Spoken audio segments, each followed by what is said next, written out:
আজকে ইলিশ মাছ দিয়ে সর্ষে পাতুরি বানাবো। এখন আমি দিয়ে দেব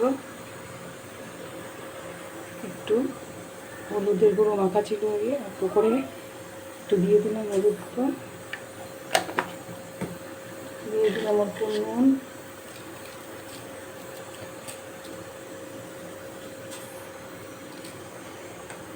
তারপরে দিয়ে দেবো সর্ষে গুঁড়ো,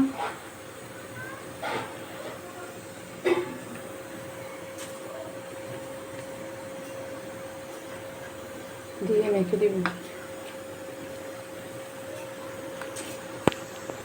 একটু কাঁচা সর্ষের তেল দেব,